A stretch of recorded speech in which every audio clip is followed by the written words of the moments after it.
¿cómo están? Un gusto saludarles. Sean bienvenidos a un episodio más de su podcast de Contrabando. Para los que me están escuchando por primera vez, mi nombre es Yemal Ita y soy especialista en adicciones y salud mental. Trabajo en la prevención y el tratamiento de las adicciones y la salud mental. En este episodio quiero platicarles por qué es tan importante cuidar nuestros pensamientos y cómo influyen estos pensamientos en nuestra vida.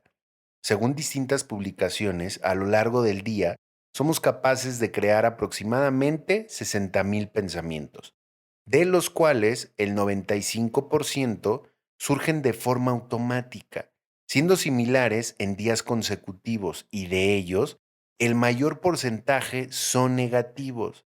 Las estadísticas dicen que el 80% de nuestros pensamientos son negativos. Ahora imagínense cuando tenemos a un familiar adicto. Imagínense cuando es el mismo adicto el que está buscando esta sobriedad tan anhelada o cuando estás en un proceso de crecimiento personal. Es muy importante saber en dónde estamos enfocando estos pensamientos. Conceptualmente podemos decir que un pensamiento negativo es una imagen, una idea o una frase anunciada mental o verbalmente que lleva implícita una connotación no favorable del contexto en que se produce o la situación en la que nos gustaría vernos. Lo llamativo del caso es que muchas veces no somos conscientes de su creación, por lo que emergen de forma automática. Vamos a ver cómo se forman los pensamientos negativos. Los pensamientos se forman mediante la impronta y la memoria resultante a nivel mental, emocional e incluso físico de las distintas experiencias aprendidas desde la primera infancia.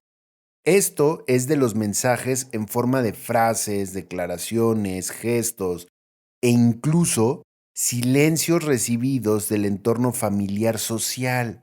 Esto que les voy a decir está muy chingón, porque se ha demostrado que cada pensamiento genera a nivel cerebral la liberación de neurotransmisores y neurohormonas, como por ejemplo la adrenalina, la dopamina, la noradrenalina, la adrenocorticotropina, cuyo efecto desencadena una respuesta que será más o menos agradable en función del tipo de sustancia que se libera en el cerebro.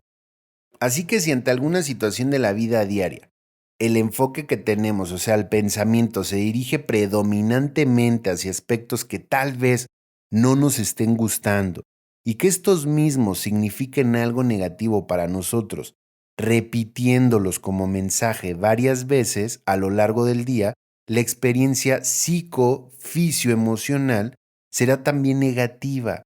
Las emociones vinculadas a esto es el miedo, la ira, la rabia, la frustración, entre muchas otras. Quiero explicarles todavía más a fondo esto. Quiero explicarles qué es el sistema límbico. El sistema límbico del cerebro consiste en un grupo de estructuras que dirigen las emociones y el comportamiento. También tienen un papel muy importante en el aprendizaje y la memoria. Pero bueno, el sistema límbico tiene un papel muy importante y fundamental en las respuestas fisiológicas ante ciertos estímulos a los cuales nos vemos expuestos y que nos provocan emociones como el miedo, la ira o la alegría, entre muchas otras. Los órganos del cuerpo están conectados al sistema nervioso que a su vez están controlado por el sistema límbico. Por lo tanto, el sentir los estados de ánimo y las emociones son quienes regulan y controlan la exposición o contracción de los órganos de nuestro cuerpo. El sistema límbico, inmediatamente que recibe la emoción, la imprime y esto genera un estrés. Y este estrés genera un pensamiento cargado de sentimiento con emoción negativa, lo que provoca que el sistema límbico inhibe la serotonina y la dopamina, que son muy importantes. Una se encarga de hacerte sentir bien y la otra de hacerte sentir feliz. Esto estimulando la glándula que libera la adrenalina y el cortisol. Ahora, ¿qué pasa? Que se enferma el cuerpo.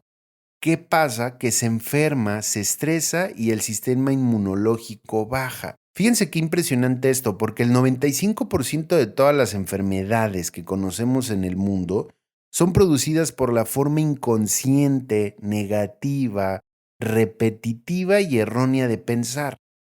Esto genera un estrés fisiológico y este estrés fisiológico genera un bloqueo energético que se manifiesta como una enfermedad. Y ahora sí, aparece el cáncer, aparece una gripa, o sea, desde una enfermedad de la piel hasta cáncer, hasta muchísimas enfermedades que nosotros mismos nos provocamos, como también una gripe, entre muchísimas otras. ¿Esto qué quiere decir?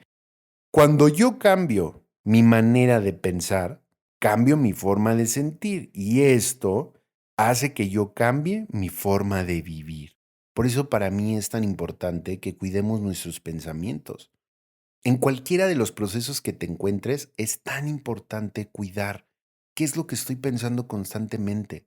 Imagínense, viene el craving, ¿no? O sea, estamos hablando de una persona que consume. Viene el craving. El craving es un deseo psicológico muy intenso y a veces irrefrenable.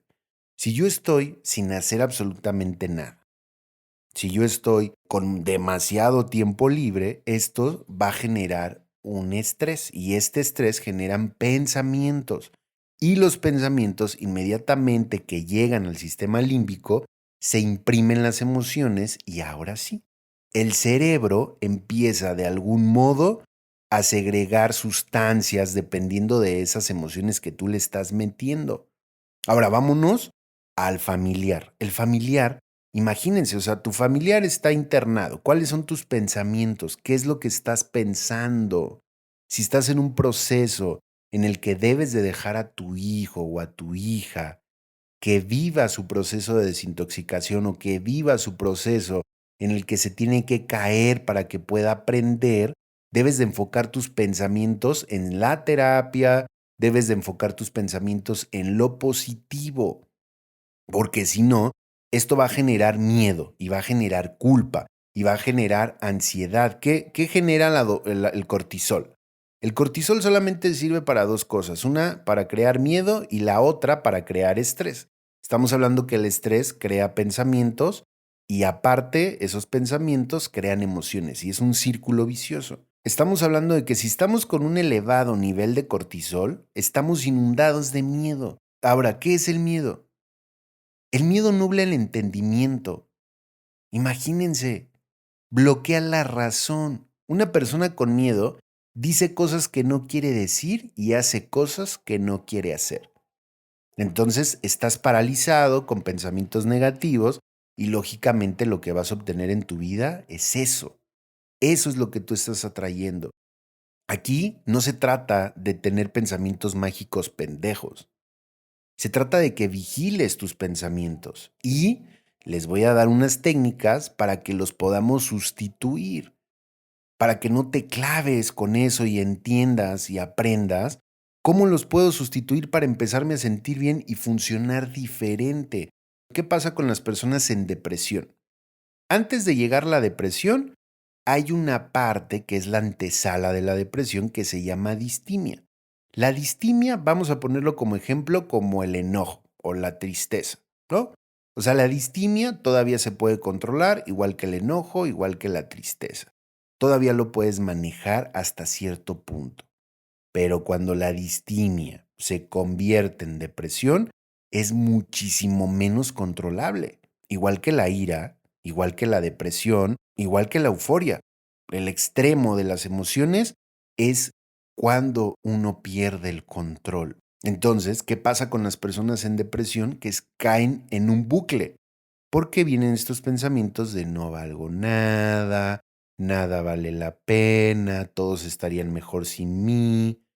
Por supuesto, imagínense todo lo que estás generando, todo lo que se está generando a nivel fisiológico y a nivel químico en el cerebro. Es una bomba eso. Es por eso que es tan importante poder vigilar estos pensamientos y saber cómo vamos a poder salir de aquí.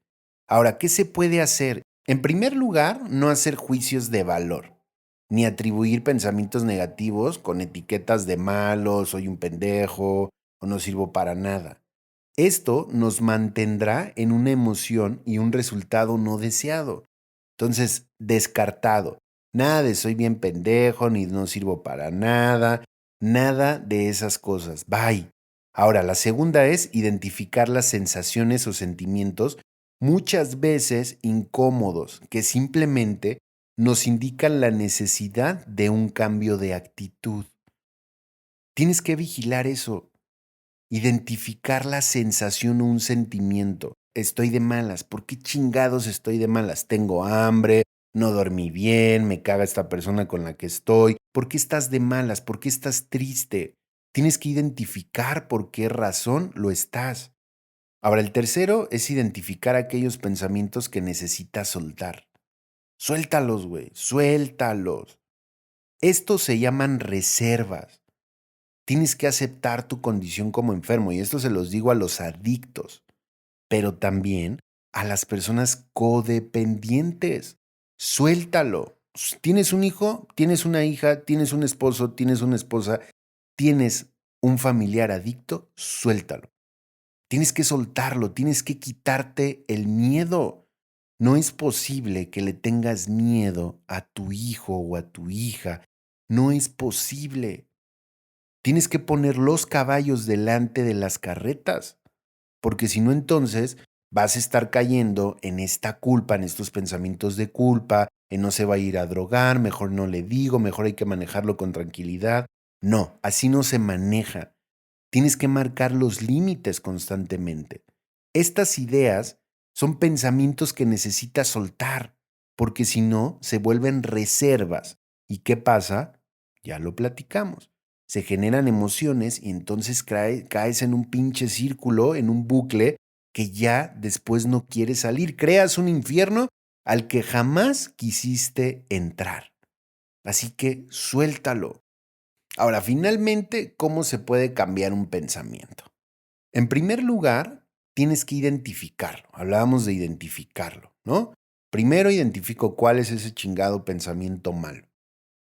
En segundo lugar, cambiar el foco de atención.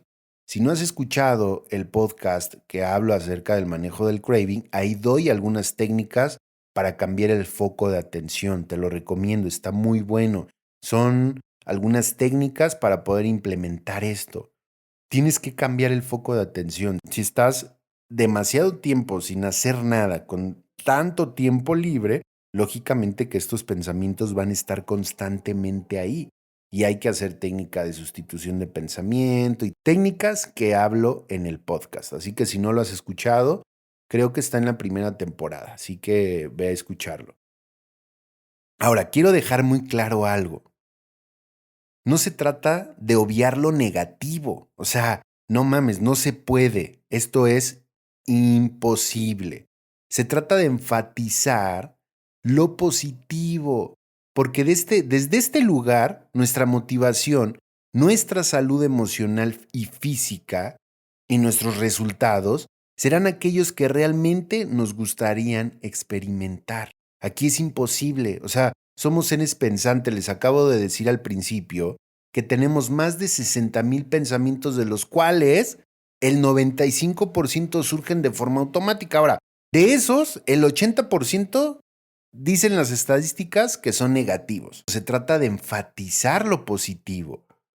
Así que vamos a hacer una técnica que yo le llamo dieta de pensamientos tóxicos. ¿Cuál es la idea de esto? Viene el pensamiento negativo. Estamos hablando de que estoy detectando que está el pensamiento negativo.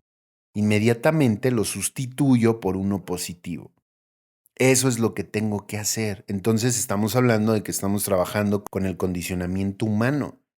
Si tú empiezas a sustituir estos pensamientos, no es que te vayas por la vida, ya, la, no pasa nada. No, o sea, así no funciona. Simplemente empiezas a condicionarte para que lo malo lo puedas enfrentar. Así es. Se queda de tarea que vigilen sus pensamientos y que hagan la dieta de pensamientos tóxicos. Acuérdense, no se trata de obviar lo negativo, se trata de enfatizar lo positivo. Viene el pensamiento negativo que genera emociones, pero como lo voy a sustituir por uno positivo, también va a generar emociones. Esa es la técnica. Si quieren más técnicas, escuchen el podcast que hablo acerca del craving. Les va a gustar mucho. Así que ya lo saben, banda, no anden pensando pendejadas. Crean en ustedes y todo será posible. ¡Chao!